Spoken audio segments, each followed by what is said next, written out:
Good morning, afternoon or evening, wherever you are in the world, and welcome to The Back Row from What I Watched Tonight. My name is Matt Hudson, and this is Retrospectives. It's my show to discuss a favourite movie with someone who shares that same opinion. And joining me in The Back Row tonight, he's the greatest graphic and web designer in the galaxy. He's a big movie fan, and he's an advocate of good beer too. It's Isaac Pevy. How are you, my friend? I'm good, mate. I'm actually drinking a beer right now. Have you got a beer? I've got a cup of tea. You got a cup of tea? I thought we agreed we were going to have a beer together. I know. What have you got on you? I am currently drinking a Sierra Nevada Pale Ale. Oh, in the little stubby one with the green label.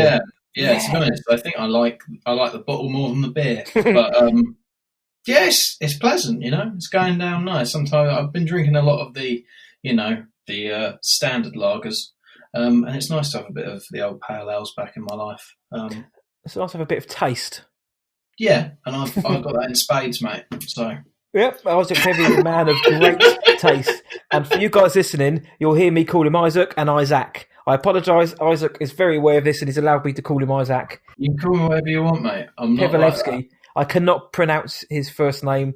Sue me. So Isaac, for everyone listening out there, for our dear listeners, tell them what you do and what you've done in the movieverse. Okay, so I am a graphic and web designer.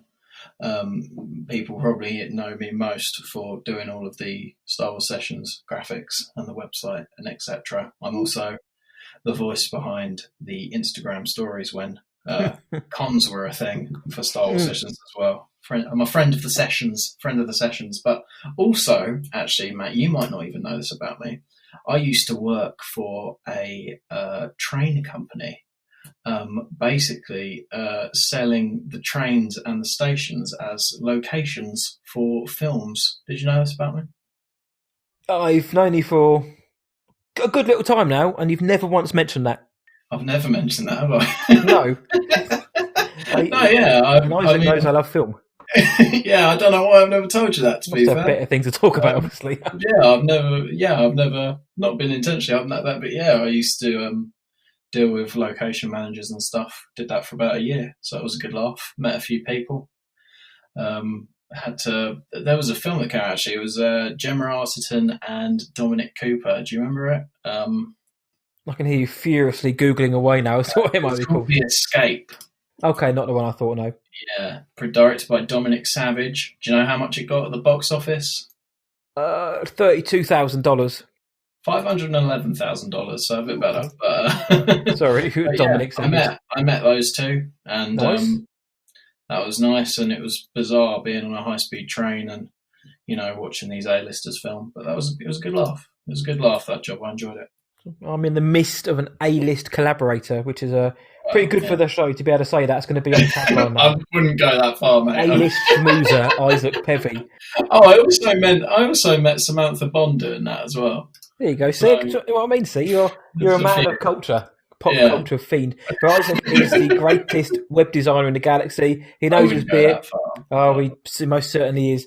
So yeah, if you want to, we'll give all the social links as to where to find Isaac later on as well. So tonight, I haven't mentioned what film we're talking about because it's a mystery. You'll find that funny in a minute, or you won't do, because tonight we're talking about Knives Out. Usually the films we talk about could range from a film from the 60s to the 90s to the last few years. This one is bang smack, extremely very new in the last 7 months. So as we always do, the admin, as I like to call it. Here we go, deep breath. It's directed by Rian Johnson, who previously directed Brick, The Brothers Bloom, Looper, and Star Wars The Last Jedi. You may have heard of it. It stars, this is the deep breath now, Daniel Craig as Benoit Blanc, Chris Evans as Hugh Ransom Drysdale, Ana de Armas as Marta Cabrera, Jamie Lee Curtis as Linda Drysdale, Michael Shannon as Walt Thromby, Don Johnston as Richard Drysdale, Toni Collette as Joni Thromby, Lakeith Stanfield as Lieutenant Elliot, Catherine Langford as Meg Thromby, Jaden Martell as Jacob Thromby, and Christopher Plummer as Harlan Thromby. As I say, released very, very recently, November the 27th, 2019. It was made for $40 million and it returned $309.2 million worldwide. It was nominated for the Best Original Screenplay for Rian Johnson at the Oscars. What's it about? It's a modern whodunit. This film follows a family gathering which has gone a bit awry after Harlan Thromby Well, he's apparently commits suicide, and this leads a master detective to investigate. Now, if you haven't seen the film, we are going to go full spoiler. That one is extremely relevant now because it's a newer film. If you haven't seen Knives Out, it's 2 hours and 10 minutes long. Go watch it. Come back. You really don't listen to this. Yeah, don't listen to this if you haven't seen it. It's one of those films. Sometimes it doesn't matter if a film gets spoiled. This one it does. Don't let this film get spoiled. Go in as clean as possible. So go watch it, come back, listen to myself and Isaac absolutely wax lyrical about it and see if you agree with us. And if you don't, I'll give you the links at the end to let Isaac know why you disagree. So the first question is, Isaac, firstly, did you go see this fairly close to opening night? And why on earth is this so dear to you? I didn't see this in the cinema, actually. Okay. Yeah, I don't know. I just wasn't really going to cinema. I wanted to, but I just wasn't going to the cinema a lot of the time. Mm-hmm. I saw it probably... When did I see it? It's probably February, March time. So quite recently, really. Recently, yeah. I think it was actually a quarantine movie. But sometimes, you know, Matt, you just know, don't you, mate? Yeah. You just know. And this film has... I think in terms of films I've seen, I struggle to find fault with this film in almost every aspect. It's one of those films that there's not really any fat. The writing, everything's tied up in a bow. Every performance is good. I thought marketing it as a whodunit was masterful because you find out whodunit within the first 20 minutes or so. They marketed it as a whodunit, and like Daniel Craig was not the star of this movie. I mean, it said he was. Yeah, he wasn't. Would you agree with that statement? He's the top build, but he's not the focus of the film. Absolutely not. No. Just absolutely brilliant. Honestly, phenomenal. Because the last person you're thinking of during this film is before the film is Ana de Armas, and she absolutely smashes it. I love this film. I can't speak highly enough of it. Which is a good reason why we got Isaac on the back row to talk about it, because I too think this film is wonderful. Obviously, I remember when the Last Jedi was coming out, and Rian Johnson had this little film called Knives Out, little indie film they called it, little alternative project for after The Last Jedi. And I was like, oh, Knives Out sounds cool. And the only thing we knew about it was as a mystery film, like a murder mystery. Like, that sounds interesting, because Murder on the Orient Express wasn't very good with bless old Kenneth Branagh. And I was really psyched for this film. And then news of who was going to be in it started to come out. You know, Jamie Lee Curtis is going to be in it, Daniel Craig, Chris Evans, Michael Shannon, Toni Collette. You know, there's come off Hereditary and things like that. Christopher Plummer, Catherine Lang. You know, the list goes on. And Ana de Armas, who was so good in Blade Runner 2049. Suddenly I was like, you know, all these big names, and also quite key, brilliant actors, want to sign up to work with Rian Johnson, which is firstly a massive pat on the back for Rian. It's a whiff of It felt when the cast was announced, it felt quite Wes Anderson-y. Does that make sense? No, yeah. The ensemble. Yeah, there are very few directors who can just get that many stars together on one project. Yeah, and it made me confident for the writing, because I was like, well, there must be something in this other than, you know, it's a genre piece. There must be something in the writing, and like you mentioned, man, the dialogue and the screenwriting in this is so tight, and I honestly think this is masterfully written. I really genuinely do, and we've had issues with in other shows with some of the comedy Rian Johnson's used before. In this film, nailed it. He smashed it. I don't know what happened. I mean, I don't mind the comedy so much, but there are jokes that fall flat in The Last Jedi. There are none that fall flat in this film. It's like he really strikes me, which is bizarre to say of someone that's done a Star Wars film, but he strikes me as a director that's still growing. He's getting better with every film. Does that make sense? So I thought The Last Jedi was better than Looper.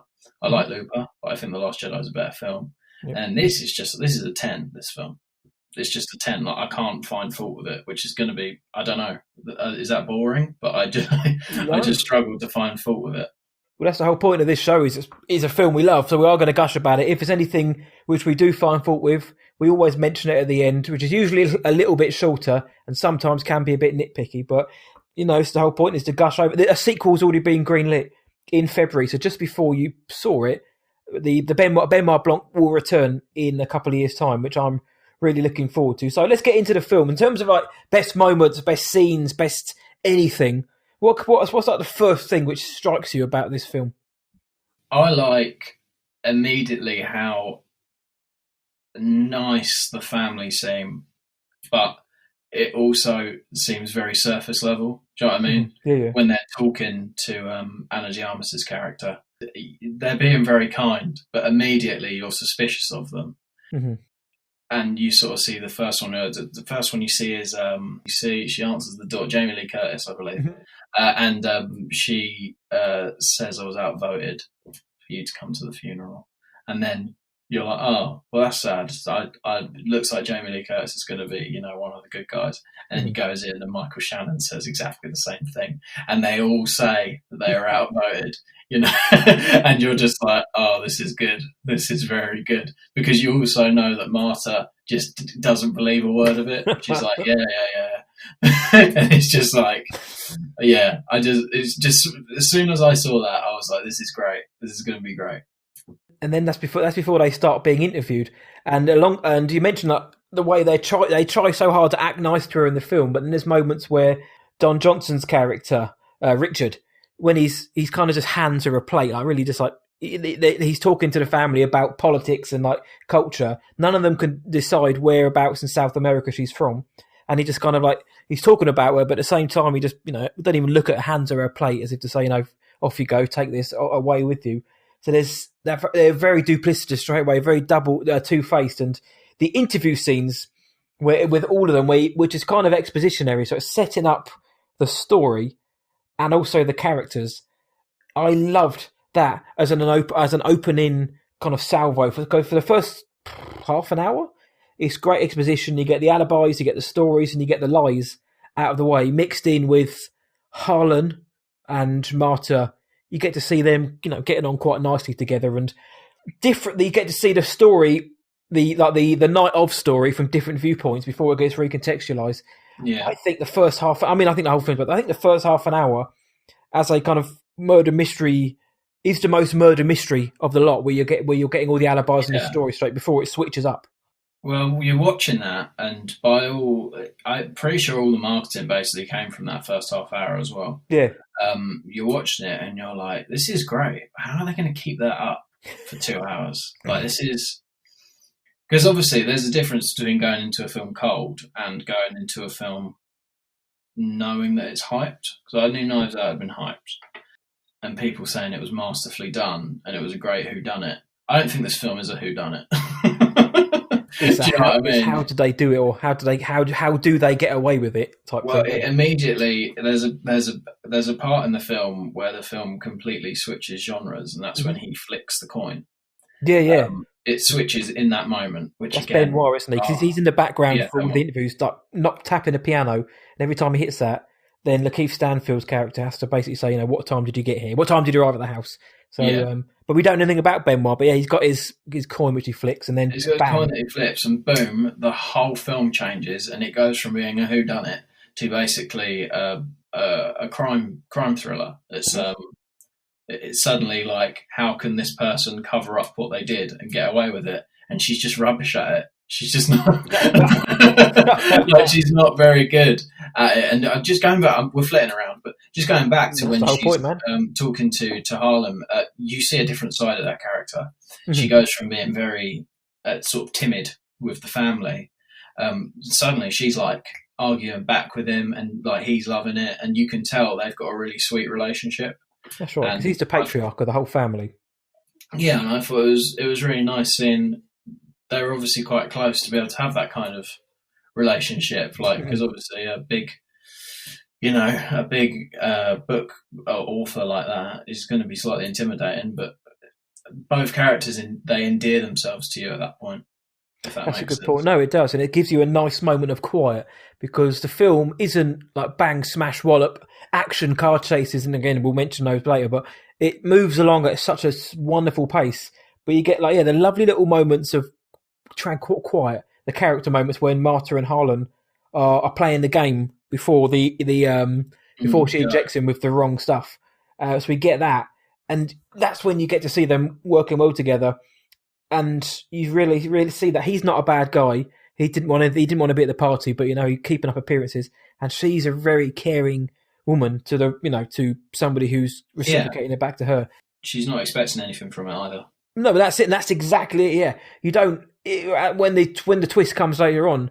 You don't. I never saw any of these twists coming. I genuinely didn't, because then when she gives him the overdose, and Harlan's giving her the instructions, you then think actually Harlan's the good guy. You think, oh, he's not a bad guy, and then the shots of Marta acting out what he said, as he's narrating over it, I think they're great. And that's, like you said, that's when we get like this genre switch now. When Benoit flicks that coin, it's a how did they do it, or how are they going to solve this? How we know who did it, which is interesting. We now need to watch Benoit Blanc and Lieutenant Elliot piece this all together, and I thought that was so well done, because they could have just had it as a mystery the whole time, where you're trying to piece together everyone's motives. Everyone's got a motive, but now we know who did it. Now we've got to try and see, like you say, how is she going to cover her tracks? And as Benoit says towards the end, you're not much of a murderer, and she wasn't. I don't know about you. When he's explaining to her what she needs to do, mm-hmm. that whole time I was thinking, yeah, but this isn't how he dies. I was kind of trying to second guess the movie, if that makes sense. Oh, yeah. I was like, so it's probably going to happen in a minute, which means that Marta actually is completely innocent, but all this circumstantial evidence is going to mount against her, if that makes sense. She's going to... So I was kind of thinking, nah, he's not going to die. And even to the point where he does kill himself, I was like, yeah, but he's not really dead. Like, someone else is going to come in and finish it, and that's how they're going to get around it. But no, the film just goes with it. It's like, no, he kills himself because she poisoned it. And it's like, suddenly you're like, oh, okay, but I really like this character. So she's not going to get out of this. There's no way she can get out of this. Because, like in these films, like the criminal never gets away with it. Oh, no, yeah. Yeah, they always get found out. So something always happens to them, and it's never usually that good.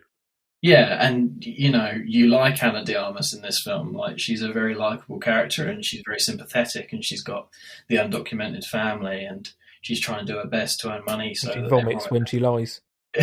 Mate, I want to believe that that was the idea for the film, is that I want to do a film where someone vomits when they lie, but they've committed a murder. I want to believe that's how it started, because that is just... She has a regurgitative reaction to mistruths. Mistruthing. Mistruth, that's it. So good. What did you think of his accent in this? Because I was kind of prepared to be like, what's going on? Well, there was the vomiting thing. When I first saw it, I was like, I really hope this doesn't play in too much, because it might get too slapstick, but they kept that on the level. And I'd seen Logan Lucky before, which also has that beefcake Adam Driver in it. And Daniel Craig has a southern drawl in that as well, so I was kind of used to it. But I didn't mind it. I thought, even though you can look at him and be like, man, that's that hunk Daniel Craig, I didn't see it as Daniel Craig. I saw it as Benoit with this southern drawl, this foghorn leghorn stuff, whatever they call it. It could have been, again, that could have gone quite badly wrong, because what this film doesn't do, I don't think, you might disagree here, but I don't think this film turns into a parody. I don't think it turns into a spoof. I think they managed to keep it... Every tone is balanced correctly, including things like Benoit Blanc. He's not as over the top as Poirot. He's not a caricature, but he could have been. Yeah, he could have been. And I think having him effectively be a side character in the film was genius. This is going to sound a little bit out there, but when you've got crazy characters like that, go back to Jack Sparrow in the first Pirates of the Caribbean film. Yep. He was very much a side character in that film. Yeah. And that's why he was so good, because you had the main characters which drove the story forward, but then you had the side character. I'd argue that's why Han Solo is so great, because he's not the main character in Star Wars. He's very much a side character. So you can get away with some slightly like offbeat character quirks. Poe Dameron's the same. That's why he works. And I think it's the same here with Benoit Blanc. He's a side character, so his like crazy accent and weird cadence of speaking. It leaves you wanting more, rather than being like, oh, it's too much, And I think this film is, I think it's a perfect case study in balance in movie making. Yeah. Does that make sense? Yeah, I agree. So you've got Tony Collette's character, which is, I mean, he couldn't, Rian Johnson couldn't have made it any more clear that was Gwyneth Paltrow, could he? He couldn't have made it any more clear.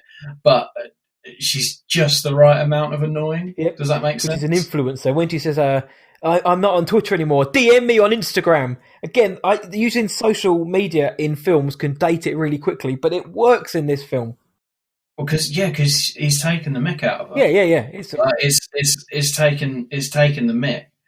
I think Catherine Langford's character Meg is I think that's another great character. I mean, they're all great characters, aren't they? But I think that is a great character because, again, she seems very likable at first, and you're very trusting of her.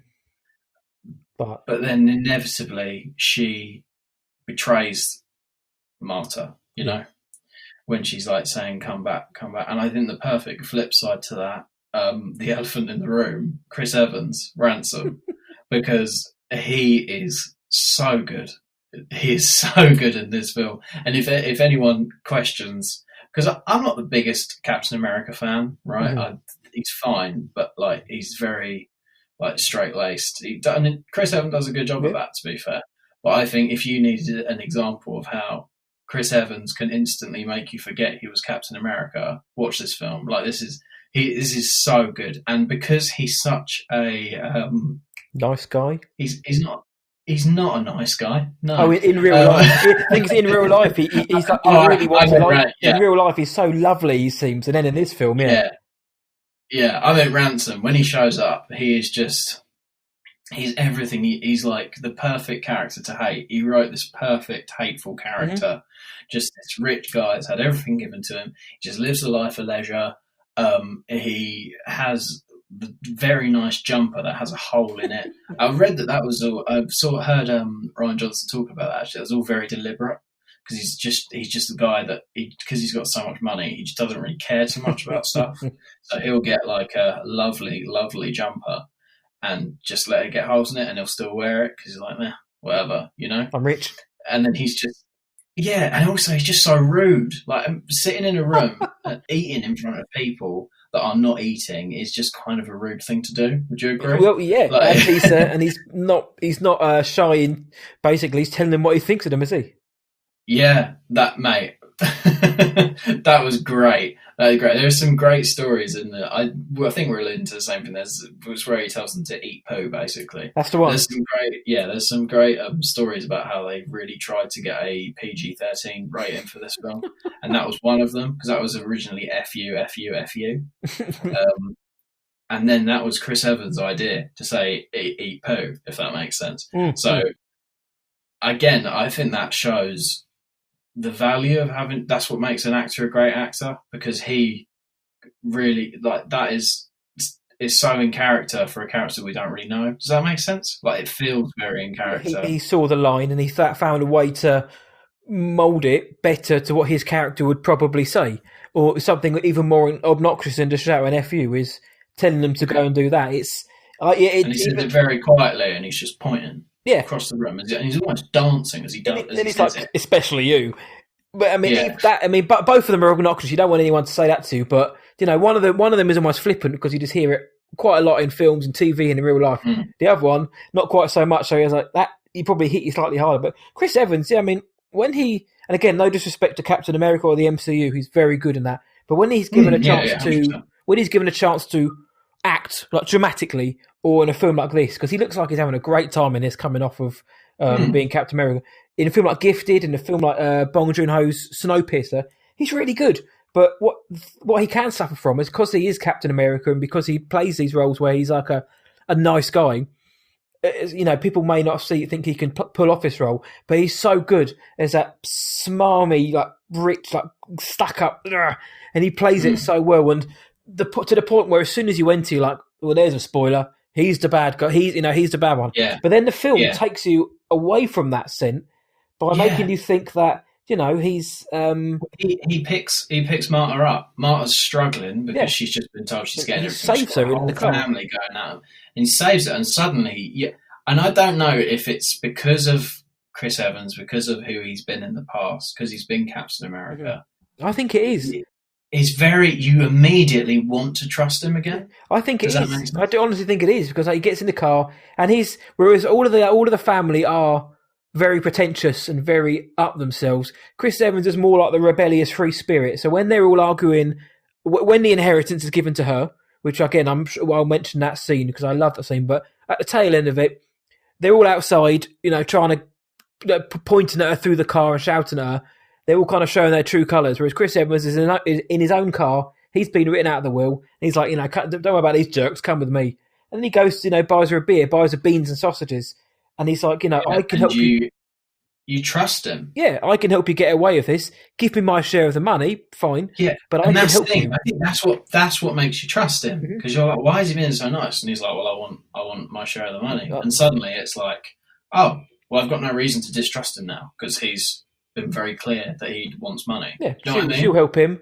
You get the money. I get out of it. Everyone's happy. The rest of the family can go spin. Great, brilliant. But even then, when he hands her the bowl, because he's just fed her up on beans and sausages, which did look really nice. Then he gives her the bowl and said, "So right, now you're gonna now you can't lie." So there is that kind of like mischievousness to it, but he's clever. Yeah, you do start to, and the fact that he helps her throughout as well. And then when you see that the blood samples in the building has been the arson attack on that building, and everything seems to be falling into place, and he's there with her the whole time, seemingly trying to help her. And any time he's not is when he gets apprehended after the quote-unquote dumbest car chase of all time.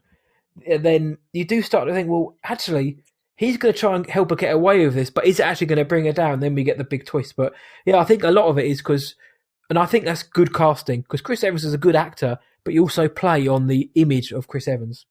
Yeah, it was brilliantly done, man.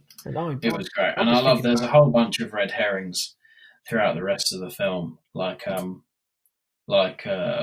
Christopher Plummer's mother, who is actually younger than Christopher Plummer, but she had a lot of makeup, didn't she? Yeah, they kept implying, oh, she hasn't spoken in ages, and then like there's loads of red herrings throughout the film, and you think she's going to be the one to really be the fool of Marta, Yep. And she's not. Like that's classic Rian Johnson. That is like subvert the expectations, man. And that's what he does. I love that though. I love that, but it's just Speaking of casting, Frank Oz. Yes, the wheel reader. What? He showed up, and I was like, it's just occurred to me, I've never seen Frank Oz act like in person. Do you know what I mean? He was in things like Dirty Rotten Scoundrels and that a long old time ago in the 80s. Yeah. But that's not Frank. That's not now Frank Oz, No. Yeah, that's now Frank Oz. You don't really see him too often. He came out recently in the last few weeks or so from recording this, saying that he really finds it a bit of a bummer that most people only know him as Yoda, when he's actually got a lot more going for him. But he does a lot, because a lot of his work is he's Miss Piggy for one. Well, he's Miss Piggy. Yeah, I mean that's what you want to be known as. It's Miss Piggy. But Fozzie Bear, Animal, Cookie Monster, Elmo. Exactly, these classic characters. I mean, I wouldn't mind being known for them. But he's done so much for film as well. But it was so good. Yeah, it's so good to see him in it. And obviously that's come as a you assume that's become because of the Last Jedi influence. But still, it's not. It's great to see him, and he brings like a presence, I think. Yeah, he does. He's again, it's when you see him on screen, you're like, I've not seen you in live action. I mean, I'm just looking for his IMDb. Mm-hmm. And what I can see, he's not done anything in 20 years. No, he's directed a few things, and he's provided like puppetry work. Live action. As an actor, he's not been live action. No, he's not been active since Blues Brothers 2000 looks to have been his last. Literally, the last 2 decades, which is in '98. Yeah. So that is 20 years ago, and he shows up on the screen, and you're like, why are you not doing more? No. Like you have an amazing screen presence. He does. And it's not like he's never been a bad actor, but he's obviously just focused on other things. But he's great as the wheeler reader, and It reminded me a lot of Jeff Goldblum in Grand Budapest Hotel. Yes. Which is not a bad thing. No, that is one of the films from that director which I very much enjoy. I love Wes Anderson. I do. I really love him. But yeah, that he just he's just great. He just reads it and he just does no nonsense and then just a great character. Again, even all the side characters are great. I think it's Noah, whatever his name is. Noah Segan is his character, isn't it? That's obsessed with. He's like, oh, this is a murder mystery. Yeah, because you get Lakeith Stanfield, who I think is really good. Lakeith Stanfield is a magnificent actor, but he's the understated detective in this film. But I think he does a really good job in this film. But yeah, you got Noah Segan, who's kind of more like the kind of like the bouncy, excitable police officer in it. When you get so those three work so well together. But I liked Noah Segan as well in this film but he could go under the radar slightly. But I thought he was very good in this. I mean, it's so much in this film, and that's. I mean, I've still got many more. Like I know you have many more stories and moments to tell. But even like the actual politics at play in this film, and I know that's a word not many people like to talk about, but like the race and the cultural politics is handled very well. You've got a Latino woman rising above the racist middle class American family. And there's an awful lot to be said about that. The fact that none of them know where she's from, the fact that they threaten her with her her parents' illegal immigrant status, that the thinly veiled jabs at the political scene currently is, because you've got the alt-right troll, that's it, and then who's always going on about how woke Catherine Langford is. Because when SJW warrior, which is. Exactly. Where that's coming it's from. A good commentary. It's a good commentary on the fact that it's like she's an SJW warrior, social justice warrior, not a social justice warrior. Yeah, social justice warrior. Surely that's the opposite of what they mean, actually. Yeah, it's like she's like that, but she's like that all the time. It's helpful for her, Yeah. So that kind of felt like Rian Johnson making a little bit of a statement. That character. That was a massive statement.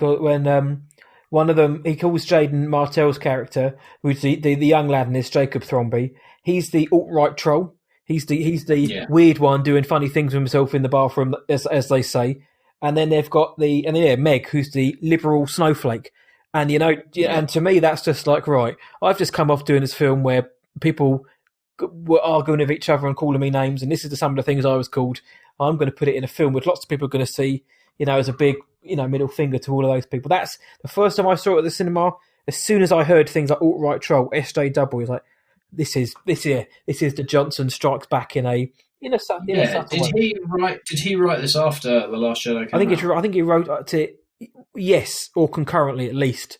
But he certainly, because it does feel like in many ways it's difficult to talk about Rian Johnson without talking about Star Wars, especially. And it's not always the best. That's the problem. Our mutual interests. At the end of the day, we both liked The Last Jedi, didn't we? So we did. It's difficult to talk about this film without at least referencing it. I think it is definitely a response to that film. Yeah. Do you know what I mean? It definitely felt like a. Certainly in the writing, and it seemed like, even though he couldn't have predicted it, because I'm imagining they all thought The Last Jedi was going to be wonderfully received, which it should have been, this ended up being the perfect jumping off point, the perfect palate cleanser for him after such a huge blockbuster with 5 or 6 times the budget, to then do something, I say smaller, but just look at the cast, but smaller relatively in terms of production size. Well, it's a low budget film. Yeah, and it's 40 million. But then again, how well it did! It made almost 10 times its budget back, almost 8 times its budget. It's a huge success, and it shows that Rian Johnson, who wrote, he was the sole screenwriter. He wrote and directed it, and got nominated for an Oscar.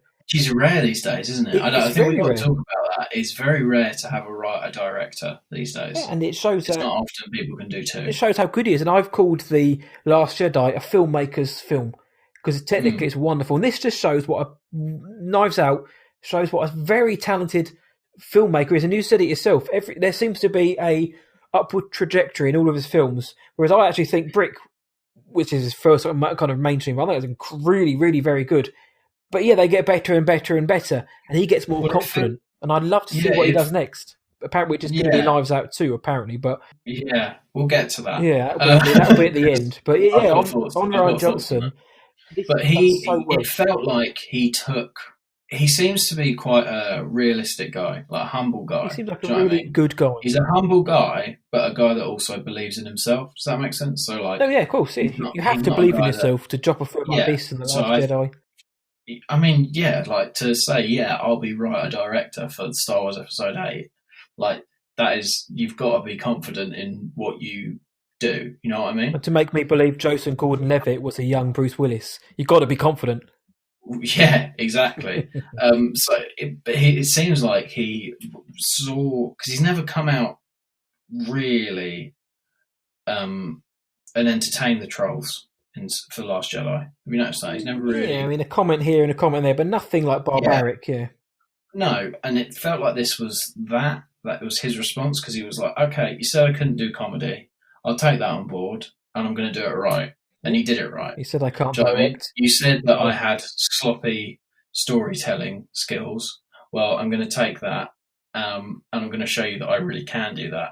Or I'm going to take a critic. I think he both took the criticism on and improved from it, but also was like, no, I am actually pretty good at what I do. Does that make sense? I fully agree, and film is subjective, which is the beauty of it. And listeners to this show and any film podcast or film reviewer knows, film is subjective.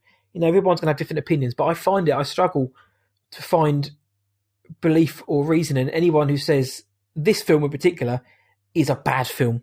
And if you might not like the film, but if anyone says this is a bad film, why? Oh, I just didn't like it. Doesn't make it a bad film. There's no fat. There's no loose ends. There's no, Ray, I've got to tell you something. There's none of that.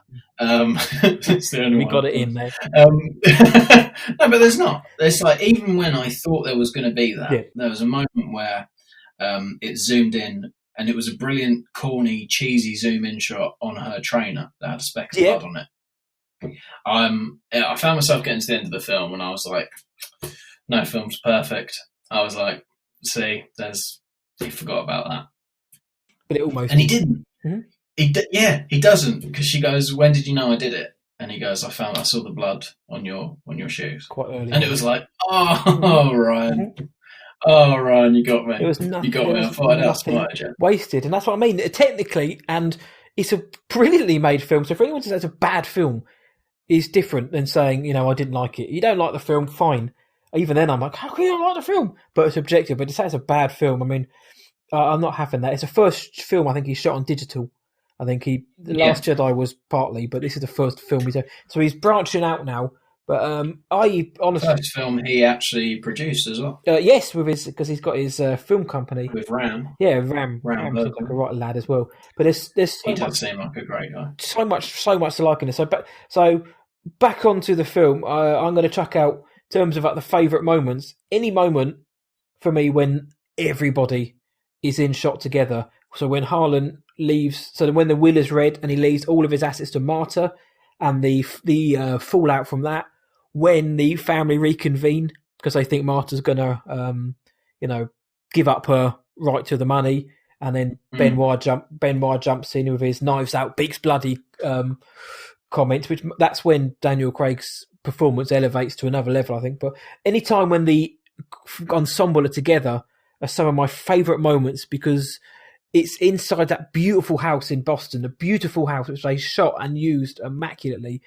It's got that period piece setting, but it's also they also go to enough lengths to make you realise this is a modern day film. It's not set in the 20s, the 30s, and the 40s. And any time when everybody's together, bouncing off each other, were some of my favourite scenes, man. Well, they going back to that being a modern film. Did you know the portrait wasn't finished? The portrait of Harlem wasn't finished when they filmed. There's something we don't like about it. Shoddy filmmaking. Anytime that's in shot, it's entirely digitally put in. They just had a green frame there. I never would have noticed. I know that it changes at the end where he has a little smirk on his face, but I noticed that. But I didn't know it was digitally put into the film. Yeah, completely digitally put in. So there we go. Even people that are like, oh, I can't stand special effects. it's in this film, a film that seemingly doesn't really have any. There is an explosion in it.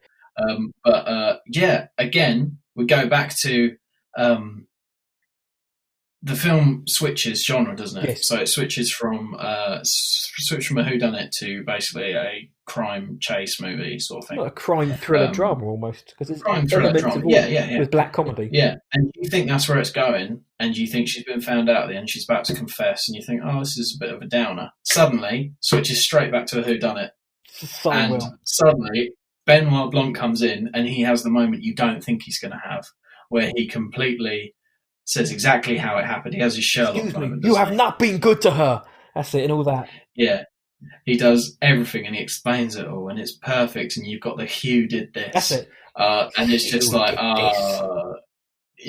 which they definitely emphasise the H on the second time. Yes, I'm glad you said that. I haven't been back to watch it, but when I watched it, I rewatched this for this episode a day or two ago. I can't even remember. But when they showed it again, I was like, did she reshoot this bit? Because I don't remember her saying like Hugh did it. Clever, it's definitely but again, it's just suddenly you're back in classic whodunit territory, and he explains it, and suddenly Benoit Blanc, who seems like a bumbling fool, and you're thinking, this is just stupid. Like, this guy, like, how is he? Like, Marta's really bad at this. She's bad at covering up. She literally goes and she goes and covers her footprints up. Don't walk on there. Get off there. And she's like, I can't hear you. Yeah. Yeah, and it's like, come on, man. And then there's a scene where he's singing in the car, and I'm just like, this guy, you're like, you love him, but you're like, this guy. And then at the end, it's like, no, as soon as I saw you, I saw the speck and shoe. And if you go back and watch it, you can see the moment he looks at her shoes and sees the speck. You can see Daniel Craig do that acting, because he's an actor.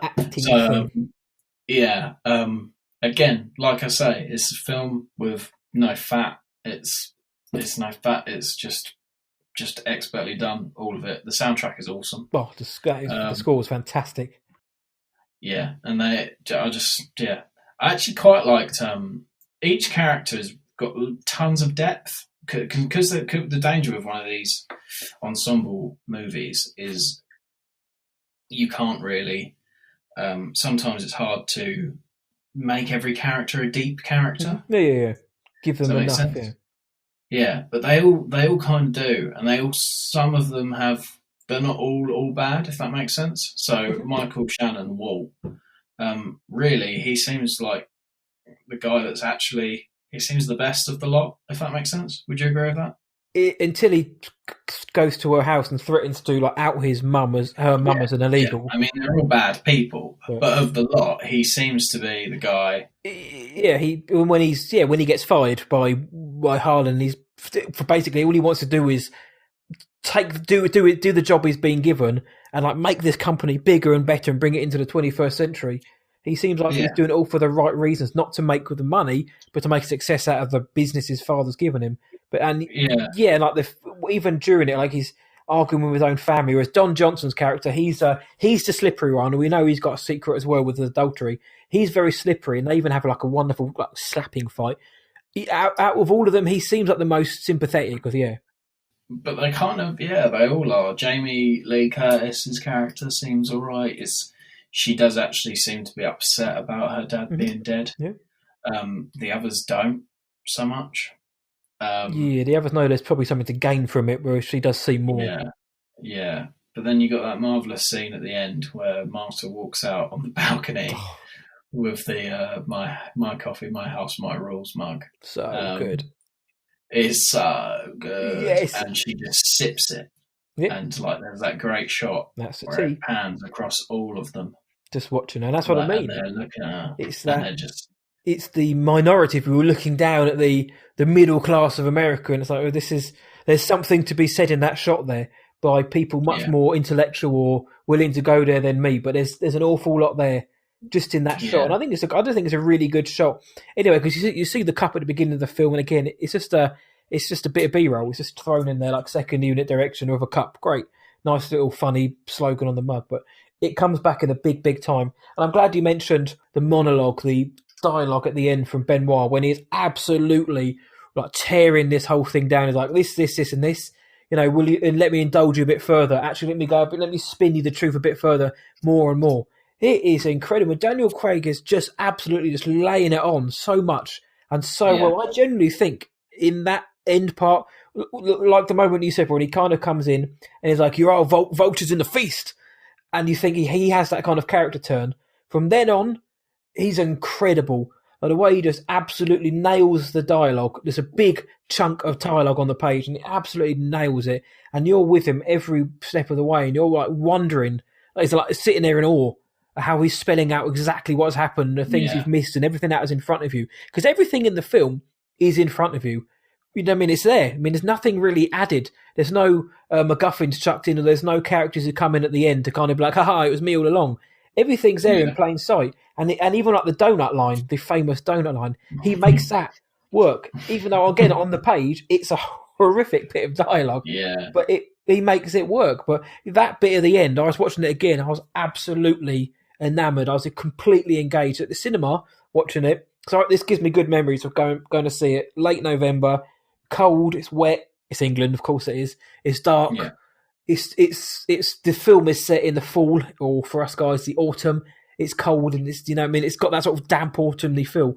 And coming out of the theatre and the weather's the same as it was on film, everything just kind of fit, and it's the whole time of the year and all that.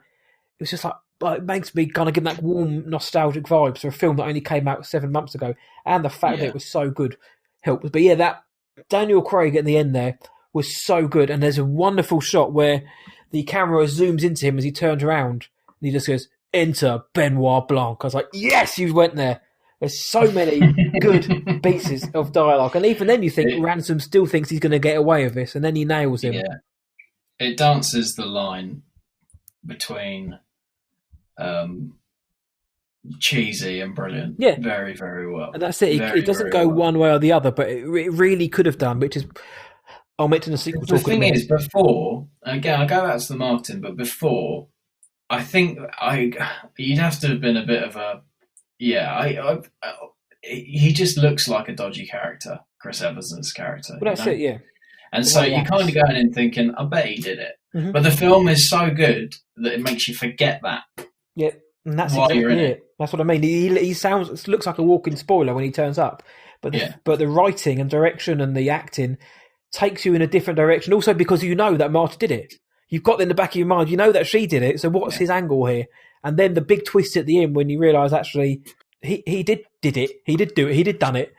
And Harlan, in fact, didn't actually have an overdose, which is, again, that's a massive twist in itself, that Harlan wasn't dying in the film. There was nothing wrong with him. He actually did commit suicide, so as it turned out. And again, that kind of gets lost a little bit, because when I rewatched it yesterday, the day before, I was like, oh, God damn, I completely forgot about the fact that he didn't actually have an overdose, because she did pick up the right vial. Yeah, and doesn't he, forgive me, I might be butchering this line, but doesn't Benoit Blanc go like, "You are a good nurse. You didn't because you're good at your job," sort of thing? Something like that, yeah, because she knew that the subtle differences in the bottles and that. Yeah, and it was just like, you can tell Benoit Blanc has spent, the length of the film, but however long the length of time he knows her, he spent time getting the judge of this Marta character, and he likes her, Yeah. And it's just nice to see the respect there. Yeah. Because, I think Daniel Craig, I think, is probably slightly underrated as an actor because he's James Bond. I think you're right, yeah. Some of the things he has been and doesn't always highlight how good he can be. So, like, films from, like, the 2000s, early 2000s, like Layer Cake and that, he's great in that. But since then, he's good as Bond, like Casino Royale, Skyfall. He's a good Bond, yeah. But it's like the MCU thing, isn't it? Where for some reason people think those guys can't act. When Scarlett Johansson, Mark Ruffalo, Robert Downey Jr., when he actually tries, not in Doolittle, these guys can act. All of them can act. Yeah. I could gush forever about this film. It just makes me want to watch it again, to be honest. I want to watch it again. You get the shot at the end as well, where Daniel Craig sits down and they use that beautiful like wheel of knives wonderfully, where his head fits in the middle and outside of him, and the knives all pointing into him. Yeah, I've just remembered, and again, it's set up so well. The prop knife. Yes, well, you think he's gonna kill her, and that's one of those moments where I'm like, hold on. When he's got the knife in his hands, I'm like, hold on. One of these was a prop knife, and then it is a prop knife, and you're just like, oh. But there's that moment, when he lands on her and stabs. Yeah, sometimes there's predictable to the point where it makes you groan, and then there's predictable, but when it comes off, you're like, that was so well done. That was satisfying.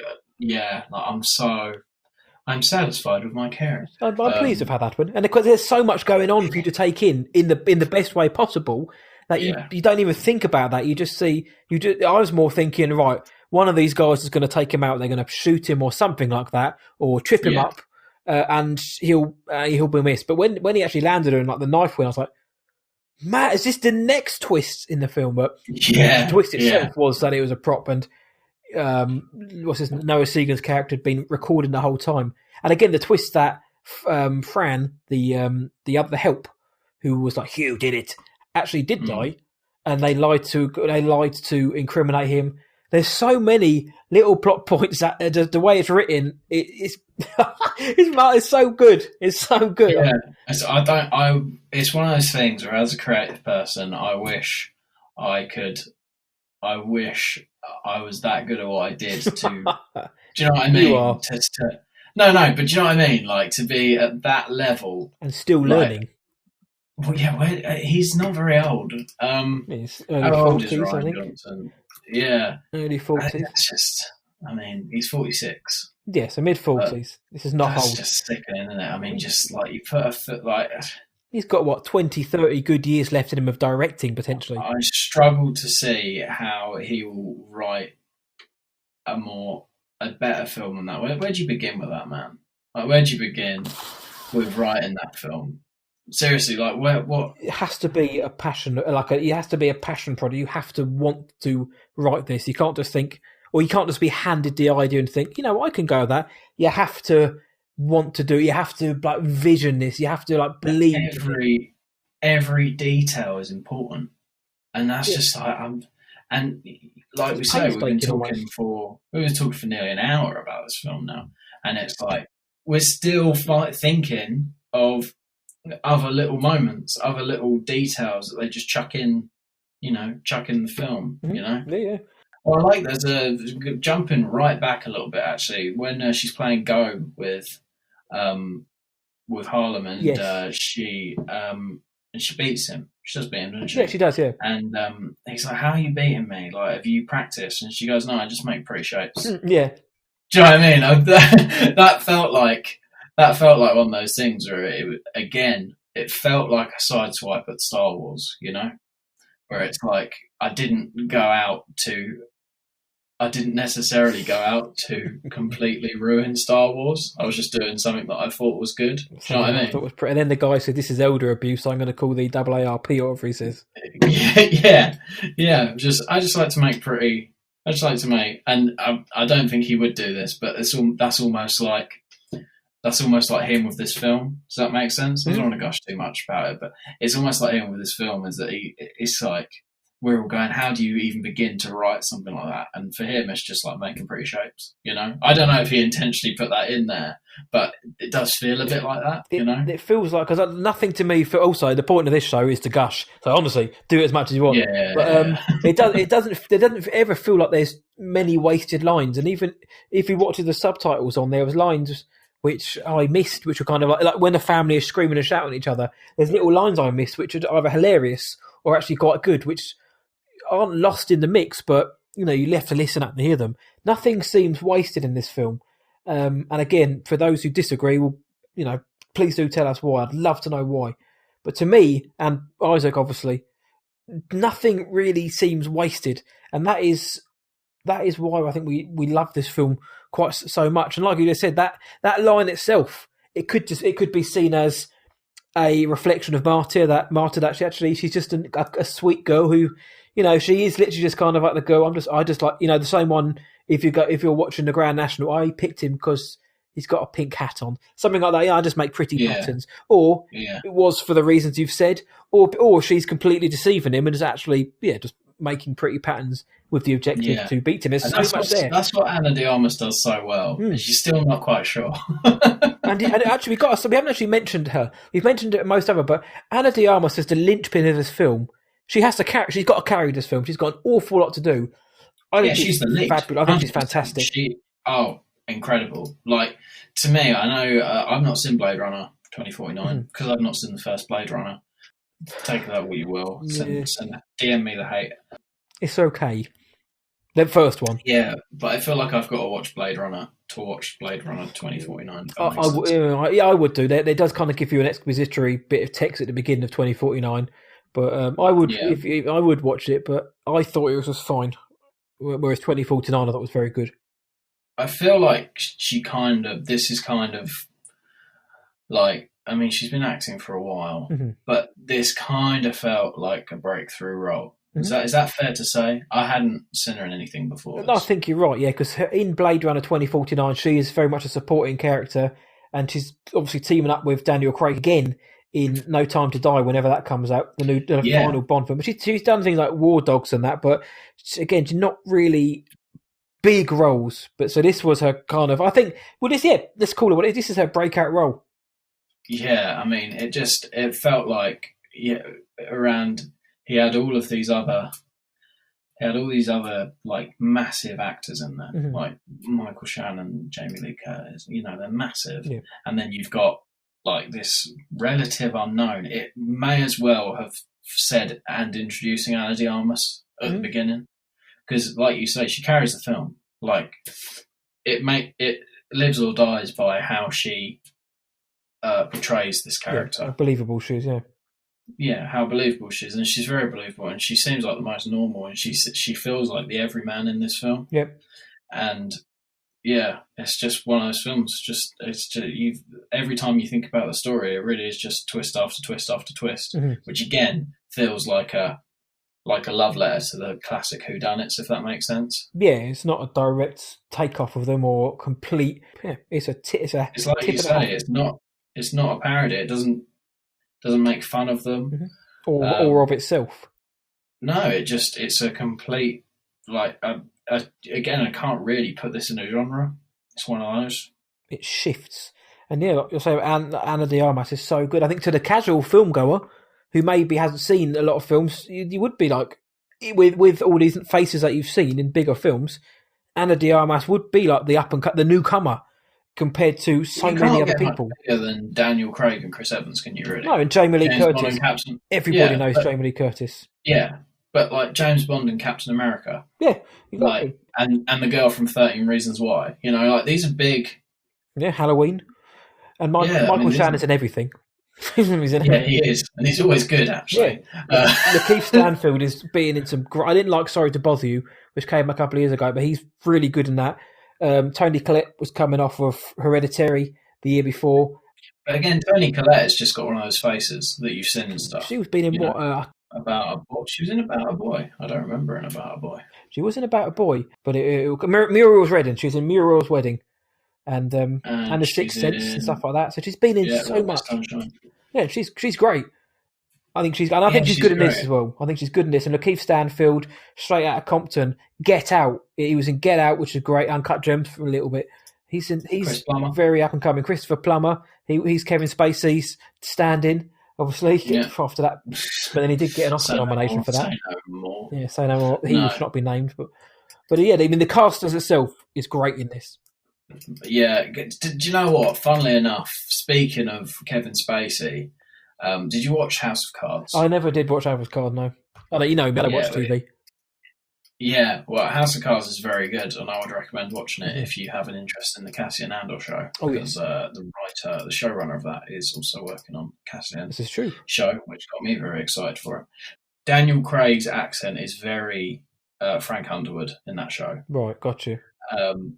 In a good way, because I think it's not controversial to say that although say what you want about Kevin Spacey's personal life, and it's not good.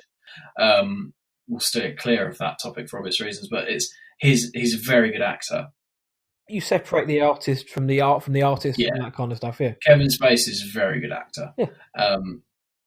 And Yeah, you can almost see Kevin Spacey playing the Benoit Blanc role in this film.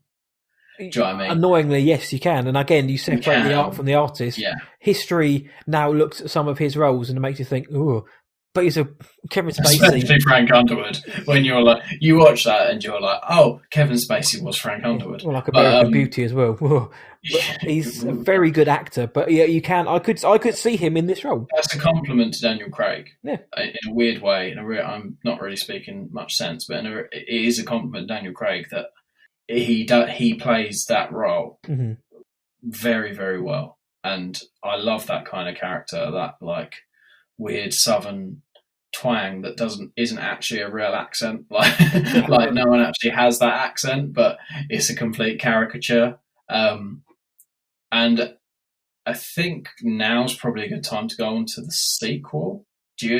Or have you got more you want to say about it? Oh man, I'll jump on to anything. What else have I got? Well, quite a lot. Well, first, I actually wanted to say there's a line from Hamilton in it, and I know how much you like Hamilton. I do like Hamilton. What was the line from Hamilton? It remind me. He shouts, "Immigrants, we get the job done." Yes, remember that line. Yep. And I remember looking at my wife and going, yes, Hamilton. Give me all the Hamilton references. And a big RJ does it for you. Joseph Gordon-Levitt gets his cameo as a voice on a video, which is pretty sweet. What else is there to say about this film? There's everything.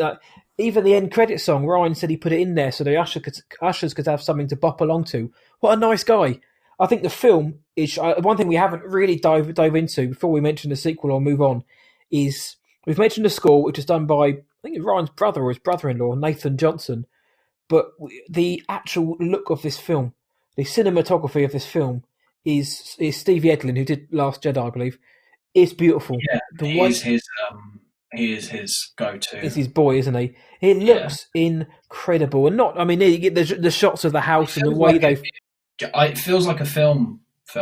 So it feels like it's shot on film. Exactly. It looks like it's shot on film. The way they utilise the actual house itself, because I know some of it, very, very few scenes were actually on a set, an actual set. The rest was actually shot on a house. So the way he shoots the house is magnificent.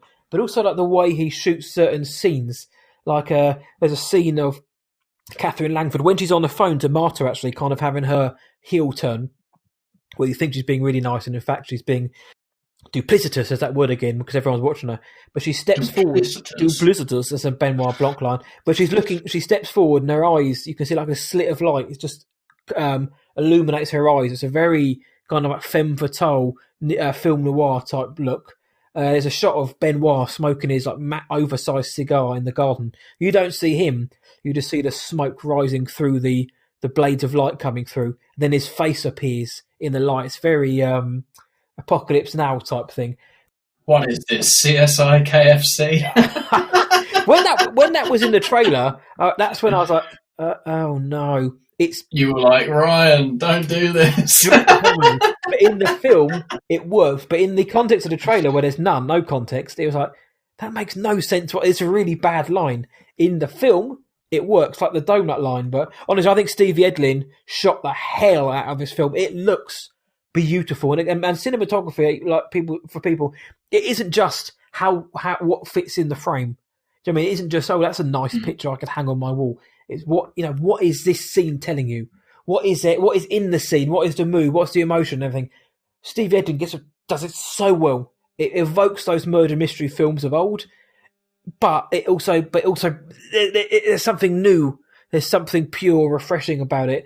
And like I say, the shots of the characters, the way they're framed at times, is just awesome. I could, eulogise for so long about how good this film looks. And Steve Edlin, this didn't even get a cinematography nod. I think it should have done at the Oscars. And I know the Oscars aren't the be-all and end-all, but, it is nice to get recognition. Again, this film, I can't believe it only got one Oscar nomination. I can't believe that. I was just sure it was going to get Best Picture. It didn't even get a costume nom. No. I thought it would be in the running for Best Picture. I didn't think it would win, just because there are other films which are more Oscar bait. I thought it would be nominated. Because there's 10 This shots. kind of feels like Oscar bait. Well, do you know what I mean? The way, yeah, this is the way it's written. but there's 10 slots, but for some reason they never usually fill up the 10 best picture slots. I always put 8 or 9 in. The best director, I don't see why Ryan couldn't have been in there, but there were so many directors. If you remember the films that came out towards the tail end of last year, there were so many directors that could have been, and I reckon there was at least 10 that could have been nominated, and unfortunately 5 couldn't, and Ryan was one of them.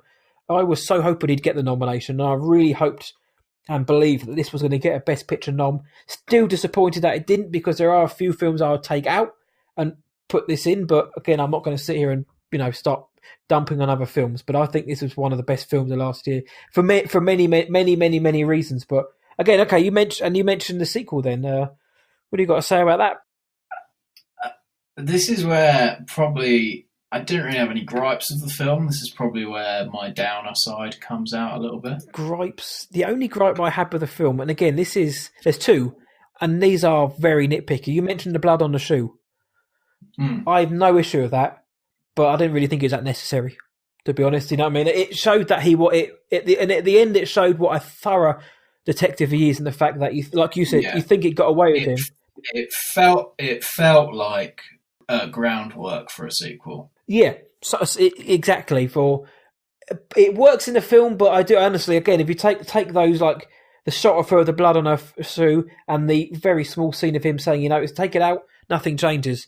But again, it doesn't derail the film, and to even call that a moment which wasn't keen on is wrong. I really actually like the scene when he says, "I knew it was there all along." But if you want to be really nitpicky for me, you can take it out. And the only other thing is Jaden Martell. He doesn't get, as Jacob, doesn't really get anything to do apart from be called an alt-right troll. I know he's the quiet one in the corner, and maybe that's indicative of his character, but he gets the least to do, and I think he's a talented young actor. So I'd have liked to have seen him get more to do, but like you said, when there's an ensemble, you've got to try and juggle everybody getting the right amount of screen time, and you can't just give somebody more because he's there.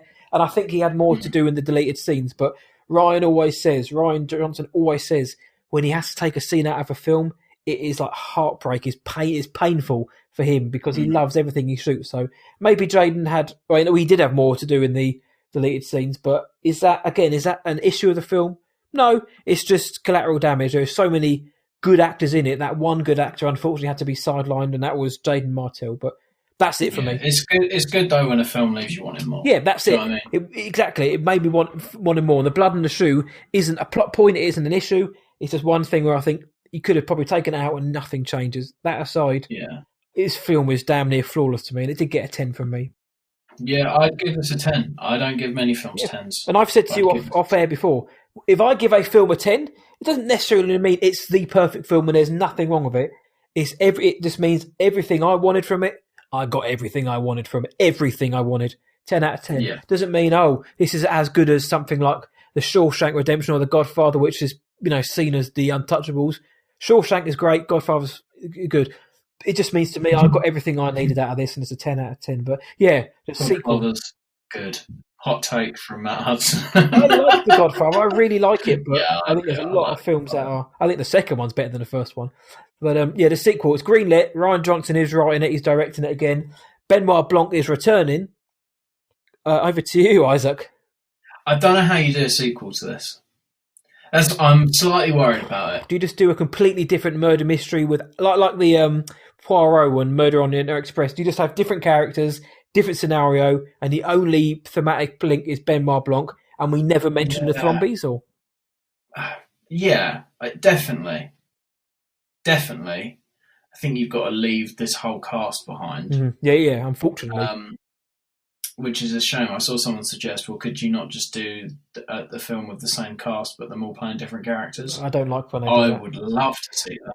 I would love to see that. I know, because I know American Horror Story has built a franchise, built a series off doing that, but because I'm a nerd and I'm always got my nose so far in canon and all that kind of stuff. Where if they had Jamie Lee Curtis play like Master's Roland in a different film, I'm like, yeah, but my head can't now not think of you as the slightly horrible one, but also the sympathetic one whose husband was cheating on you and you gave him a black eye. But so, what are your worries then? Yeah, obviously, you mentioned the story. I'm worried because this was a film that lives off its twists, and the fact that it switches genres continuously throughout the film is what's so good about it. I don't know how. I don't know how you can do that again, like without it feeling like a redo. If that makes sense. No. So you're saying it's lightning in a bottle type thing, where you can only catch it once this well. Yeah. My only hope is he completely changes it up. Mm-hmm. Ryan hasn't done a sequel to one of his films yet, has he? No, he hasn't. No. So it's going to be his first sequel. Yeah, it'll be interesting. It's a good challenge for him. I like that he's still pushing himself. I worry about it a little bit, but again, this is a self-contained film. If the sequel isn't good, this film will always be here. If that makes sense. Yeah, nothing changed. Nothing. It's like quote unquote retcons the events of this film. I'm with you for the most part, because this film was so well written. Unfortunately, the E word expectation now comes with a sequel. People will be expecting bigger twists. They'll be expecting to be wowed even more, and that's a big weight to put on your shoulders. I believe in Ryan. I'm going to get a T-shirt. I believe in Ryan. I believe in Ryan Johnson. I believe in Rian Johnson. But yeah, I believe that. To be honest, the way I can see it going is he comes out and, judging by everything else he's done, he just does a completely different film that isn't even a murder mystery. I mean, who would be surprised if he did?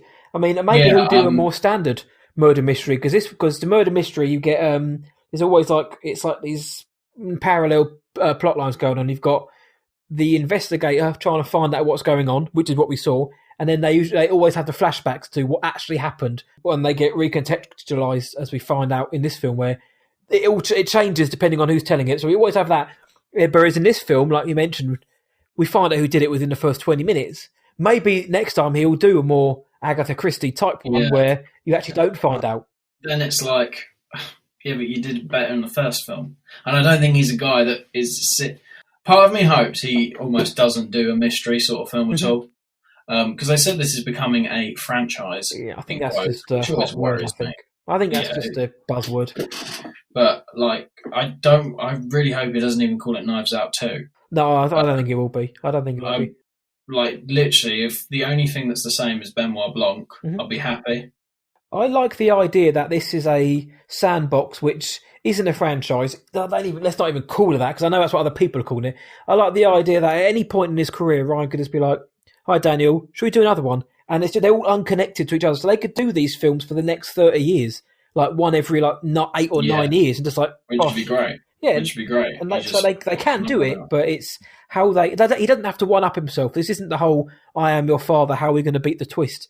He just needs to make a well-written film that's still clever. No, but the thing is that it's always going to get compared. Well, that's the problem now. I have no doubt the next film would be well written, but maybe the next film would be more of a challenge to Benoit. I don't know. Maybe he'll find more of a challenge and think, this is the thing, because we have no idea what the film could be about, because it's still at least two years away minimum. We don't know. I mean, when we find out, we can always revisit this and be like, right, actually, this could be fantastic. But there's always that worry that the sequel isn't going to be as good. To me, the sequel doesn't have to be as good. It goes back to it, doesn't it, that Benoit Blanc is the side character and he works really well as a side character. Yeah. Would he work as a lead? I still think he'll be the side character, the supporting character. It just again, but it also depends on the cast around him. Is he going to go for another all-star cast, or is he going to go for more of a mix and match cast? Because this cast worked really well together. What do you do about the cast? Do you go into that territory where each of these films is like a movie where you get to have your pick of Hollywood? Do you know what I mean? I can see so many actors that could be. Like Wes Anderson doesn't do sequels. No, yeah. And it almost feels like there's a reason for it, in that you can't compare one to the other thematically. If you did a Grand Budapest 2, and it's like, you're always going to be saying, well, that one dealt with the world better. Do you know what I mean? Yeah, I think you keep him as a side character. I think he can do it. It's just... Mate, at this point, Rian Johnson's probably my favourite director in Hollywood. So he can... If anyone can do it, it's Ryan, He's gone from me having never really heard of him before The Last Jedi to... I'd seen Looper. That's what's stupid. Breaking Bad. Was Ozymandias, apparently the greatest episode of that series. Yeah. But it was like it was ballsy, really, of Lucasfilm to pick him. It was. It's when they were going through their hipster phase, wasn't it? Yeah, he's not a JJ. He's not a JJ Abrams, is he? Like JJ Abrams has proven. Well, that's my next question for you, though. I don't want this to be a Star Wars conversation, and I know you don't either. It's always going to be a Star Wars conversation with me and you, mate. That's the problem, or beer, or Blue Glass Hair. Shout out, deep cut to the sessions out there. It's Knives Out 2, or whatever. Let's just call it that for now. KO2. He's also slated to do a Star Wars trilogy. Hasn't been cancelled. Hasn't been unconfirmed. He's done a film like this, critically lauded, commercially successful, Academy Award recognised. Does he go back to do a Star Wars trilogy? You know, again, the completely different circumstances to Last Jedi. His films, his characters, his story, for the most part, of course. Does he have any kind of creative freedom like he did in a film like this? Does he think Knives Out 2 and other films in this wheelhouse are much more appealing? Or does he think, well, in between doing these Benoit Blanc films, I am going to put out a Star Wars film? Where does he go? I think if he's allowed to do the Star Wars films, he'll do them. Mm-hmm. He strikes me as a guy that's like, not that he doesn't care what people think, but if he can do more Star Wars, he'll do it. I'd like him to, because I'd love to see him get his own trilogy of his This is the story. Thing. I kind of almost feel like if Knives Out had been bad, they'd have announced that it was cancelled by now. Yeah, the old, like say, trigger finger. Do you know what I mean? And not even trigger finger. I feel like Lucasfilm announced stuff and then almost regret it. Yeah, you know, because they're like, it's very bizarre. It's very bizarre. I still think it's going to happen, but I don't want it to be at the expense of a Knives Out 2. Oh, it won't be. If he's doing a trilogy, I honestly don't think he'll do it for another 10 years or so. I think the slate. Well, yeah, you'd think so. Honestly, when it comes to Ryan, he did so well in this arena. Yeah. I want more of it. He did so well with The Last Jedi, let's not get me wrong. But for Knives Out, he did so well. I want more of that from him next. Yeah, and it'll be interesting to see. I think we've not heard anything on that trilogy because this film came out and it was very good. And they were like, yeah, we probably should just get this guy to do another film. Yeah. But let's not say anything at the moment. And I honestly think they'd be stupid not to. Again, far be it from me to tell one of the greatest producers of all time, if not the, how to do a job. But because the man isn't a talentless hack. He's not Rian Johnson and all this rubbish that gets spouted. The man is a damn good filmmaker. This film is evidence. Yeah, he's brilliant. Even if I actually think there's a subset. I think there's a way you can have both. You can think he's a brilliant director and filmmaker, but not like The Last Jedi. Absolutely. But then I don't think if you're a reasonable person, you can't watch this film and go, kind of wish this guy was having another crack at a Star Wars movie. If you didn't like without the saga baggage, when he can make his own story. And that's where Ryan works so best, like Brick, the Brothers Bloom. Which in hindsight, they probably should have done in the first place. Would you agree? Well, yeah, absolutely. I don't think in hindsight, I love The Last Jedi, but in hindsight, maybe don't give it to him. You know, it's a weird sort of catch-22 because it's potentially the best of the trilogy, but also it is the black sheep of the trilogy now that we have it in its completed state. But it is tantalising to what he could do. But yeah, Brothers Bloom, Looper, Brick, this, when he's working off his own stories or his own independent from a franchise, he's a very, very, very talented man, which is why Knives Out 2 is intriguing to me, because I still think he could make a film similar to this, but make it different enough where it doesn't feel like a carbon copy. And I think that's what he's going to do. I think it'll be Benoit Blanc investigates. Me to see Frank Oz back. Yeah, as long as they can find a place for Frank Oz somewhere, I'll allow him to be that recurring character because I think Frank Oz being in this film I think that speaks louder than almost anything any actor has said about their working with Ryan on The Last Jedi. Does that make sense? Well, absolutely. But then I think I mentioned you before. Obviously, Frank Oz coming in, it shows the mutual respect between the two of them. How much Frank enjoyed working with Ryan. But then some of the bigwigs from Lucasfilm moved on over to T Street, which is Rian Johnson's production company. They've moved on over there to work with Ryan, so they've seen how he works, and they're like, do you know what? I want to be part of this movement. I'm going to move from what you'd imagine was a desirable position in Lucasfilm. I mean, come on. But I want to go and work with Ryan in this independent studio because this is the way forward. He's a film lovers director, yeah, Rian and Johnson. he's obviously such an affable the way guy. he does that in theatre commentary thing he did. Oh, mate, that's just exactly. Go into the theatre, one ear in. You don't see anyone else doing that, and again, it may seem like small things, but he cares. No, but and he's just he's like a puppy, Rian Johnson, which is weird for me to say. He's like 20 years older than me, but he is like a puppy. Do you know what I mean? He seems like a lovely guy. Just watch anything with him. I'm glad he's doing well. Yeah. I'm glad he's doing well. You just watch anything with him, and you can just tell he loves, whether it's something on a smaller scale like this. $40 million budget isn't small, but you get me. Or even when he's on The Last Jedi, and that when he's just like, you can just tell he's living the dream, and he loves what he's doing, and you can't ask for anything more from a filmmaker. And in Knives Out, that comes across, because to me, all of the actors are having an absolute ball. Chris Evans, you can tell he's absolutely digging that part. Jamie Lee Curtis, she is loving this part, being back in the limelight, because she obviously had Halloween, and that trilogy is now coming out again. So she's back in the limelight again, even though she's never really gone, but she's back. Michael Shannon, some of his roles can be dour with black comedy, but he's always fabulous in them. He's having a good time. Daniel Craig's clearly having a ball. Toni Collette, Hereditary, should have won Best Actress, didn't even get nominated. Still bummed out by that. Just look at the way she is in this film, just like happy-go-lucky, free. Lakeith Stanfield, oh man, God, everyone in this film is clearly like off. Can you imagine? There's not a bad performance. Even the All Right Jaden Troll, Martell, he's not bad. He plays his character very well, I think. There's a lot. He's the sort of character where if this was Star Wars, he'd have a comic about him. Yeah, but now he gets he gets maybe the right amount in this film. But I just think you could just imagine what it was like when the camera stopped rolling.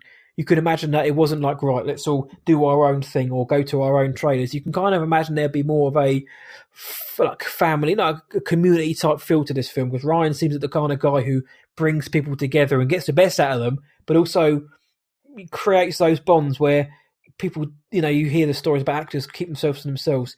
It looked like everyone was having such a good time on this film that they wanted to be on set wherever they can to be part of it.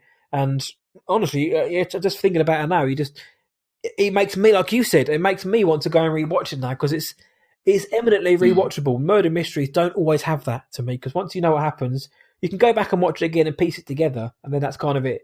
But now I want to go back and watch just for the fun, just for the ride, and just to see if there's anything else I missed. Yeah. And just for the dialogue, man, like we mentioned. Like even the stuff when Benoit Blanc's just like riffing and making stuff up. Like, physical evidence can tell a clear story with a forked tongue. And they're like, what? Their faces, what are you on about? And the complexity and the grey lie not in the truth, but what you do with the truth once you have it. Great line. But then he'll look at Nana through the window and go, sweet beans. And it's just like, I love all that kind of stuff and how all the stories intertwine and interconnect. And the donut line, I've got it. I'm going to read it to you, Pevy, and everyone listening. You've already heard this before, but when I read it, listen to how bad it sounds. Okay, I spoke in the car about the hole at the centre of the donut, and yes, what you and Harlan did that fateful night seems at first glance to fill that hole perfectly. A donut hole in the donut's hole, but we must look a little closer. And when we do, we see that the donut hole has a hole in its centre. It is not a donut hole at all, but a smaller donut with its own hole. And our donut is not a hole at all. If you're listening, Ryan, Knives Out 2. I'm ready, but how absurd is that line? And that's the kind of line which you'd see leaked from the script, and you'd be like, this is the kind of film we're getting. And you'd be like, oh my gosh. But he pulls it off because that's the character of Benoit Blanc, and you believe he can say this like absurd line so well. And I want to go back and rewatch that line and his monologue at the end where he's breaking everything down. Honestly, this. I did a best of the decade list at the beginning of the year. Obviously, this was in it because for the last 10 years, I don't care if it came out 1 month before the end of the decade. This was one of my top 20 of the last 10 years. Was how highly I rate this film. Well, like we said, mate, at the beginning, when you know, you know. That's exactly it. When you know, you know, and this made a problem for me when I was trying to pick out my top 5 films. Exactly, because you do think, is it? Do I put it in there because it's so fresh in my mind, or was it really that good? And no, it's that satisfying feeling of. It's really that good, and that'll age brilliantly. That film. Oh, absolutely, yeah, absolutely. Even with like the modern references, it will still age well. And I really wanted this film to be good. And when I came out, it wasn't relief. It was just like it was like the build up really for like a whole year before, because at the beginning of last year I put out a most anticipated list of 2019 in January, and this film was on it when I knew nothing about it. It's out there for everyone to listen to, and to know that 11 months later, this film just knocked my socks off, and now still does. We can spend the last hour and 34 minutes talking about it. It's so gratifying, and it's so good. So when you look forward to something and it pays off in the best possible way. Yeah. But it doesn't often happen. It doesn't often happen, yeah, which is, again, the sequel, as you so well put. Even if the sequel isn't great, if it blows, then we'll still have Knives Out. I have a feeling that the sequel...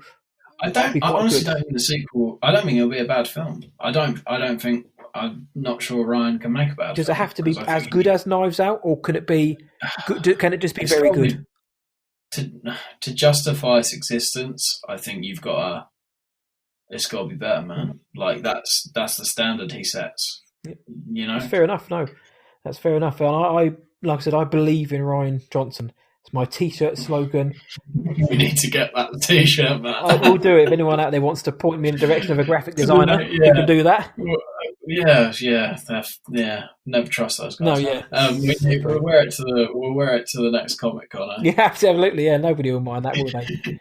Yeah. That won't create conversation. Problems whatsoever when we're running around with microphones. But so Knives Out. So okay, so it's kind of taking it back full circle. And I've already asked you this, but now that we've spoken about it in greater detail and we've kind of just shot the breeze about it, Knives Out.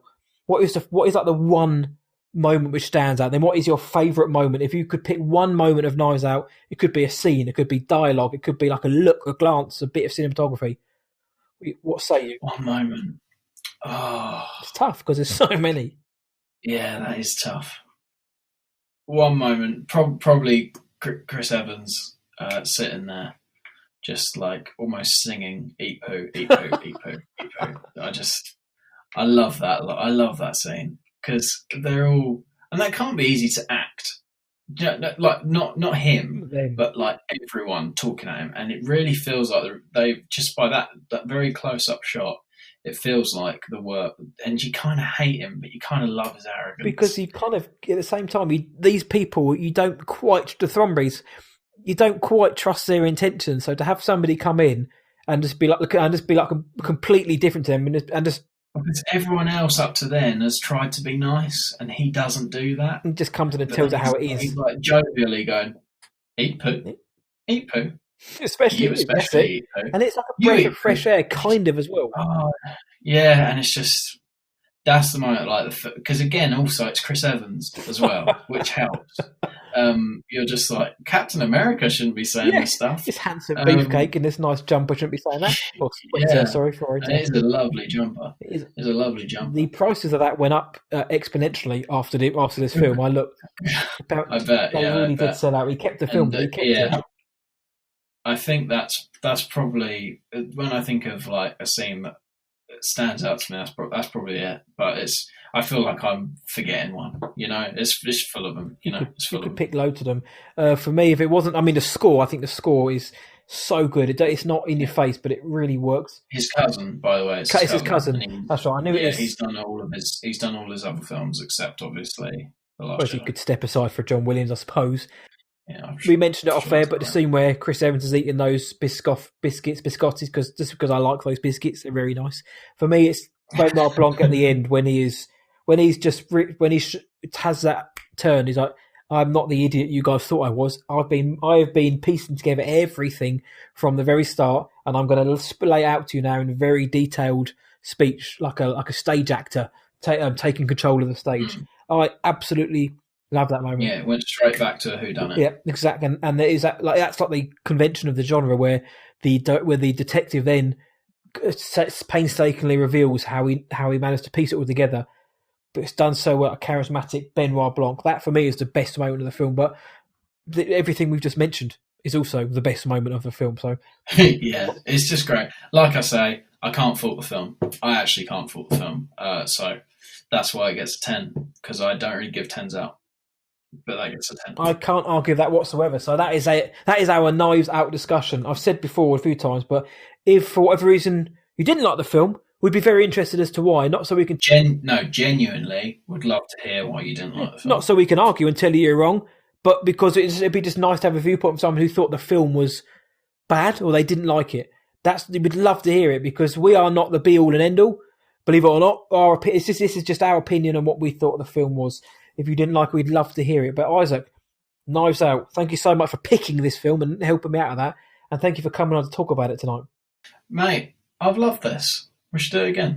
We should do it more often. Next time I'll have a beer. Next time, rather than this cold cup of tea. Yeah, you say this every time. I know, but the problem is, for those listening, Isaac usually buys the beer when I see him because he gets the places before me. So I'm not used to it. Yeah, but we're not allowed to see each other, are we? Yeah, of course, yeah, we're still in quarantine, so stay safe, everyone, stay in.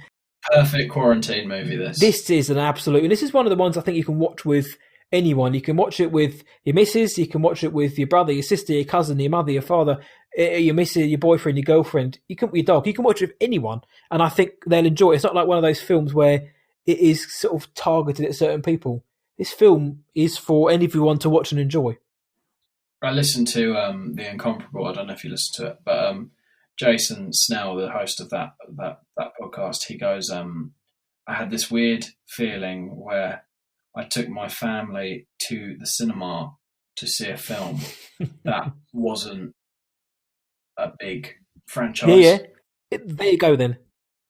I'd say this is a family film. There's obviously the odd expletive, but I think it's one of those films that you can take if your kids are sort of like early teens, they're fine. It's PG-13. It's a 12A, PG-13. So. Yeah, 12A. The rating system works, but it is one of those, and it doesn't happen very much. You don't often get a family film that's a completely on its own thing, and I think that's quite refreshing. And I think even though the film gets a lot of praise, I don't think it gets praised enough. Nope. For an original piece of work, it's bloody good. So Isaac, if those out there listening to thinking this guy sounds pretty hunky and knows what he's talking about, where on I'm not hunky. You can see his hair, he certainly is. Where can the world find you online, my friend? On Twitter, at Isaac Pevy. You'll get hot takes galore. You will. It's mainly Star Wars tweets and Arsenal tweets, but a lot of Disney as well, because Disney's my main shtick. And if you want to follow me on Instagram, that's less controversial, isn't it? It's just nice photos. So that's at _Pevy. And if anybody wants any designs graphically made, where can they find you there? Message me on Twitter. My website is not up at the moment. I'm in the process of redesigning it. Interesting. But dovetail.design. But just find me on Twitter, and if you need a hand, I'll happily try and help you out. Check out the Star Wars Sessions. Check out starwarsessions.co.uk and all the graphics over there. We did none of them. It's all done by Master Pevy himself. So Isaac, thank you very much. If you want to, and just check out Star Wars Sessions in general. Check us out in general. Probably. I'll plug that for you, Matt. It's a good show. Thank you, mate. I'll let you do that, because otherwise it sounds egotistical if I do it. Yeah, no, good show. A good show. Reasonable guys talking about Star Wars. It's nice. Ironic. Probably Britain's greatest Star Wars podcast. If you want to find me, starwarsessions.co.uk, whatIwatched.tonight.co.uk, Instagram, Twitter, just search for What I Watched Tonight, you'll find me. Rotten Tomatoes as well. There will be more reviews on there soon, I promise. It's just been a bit of a lull recently. But yeah, if you like what you hear. There's no new films coming out, really, is there? Exactly. There's not much. And when there's not much, you think, well, I'm going to concentrate on other things. But if you like what you hear, please do consider leaving a good review on your podcast provider of choice. And if you don't tell anyone for that matter. But Isaac, thank you so much again for coming on, mate. Loved it. Everybody out there listening, thank you so much for listening. From me, thank you again. Stay safe. See ya.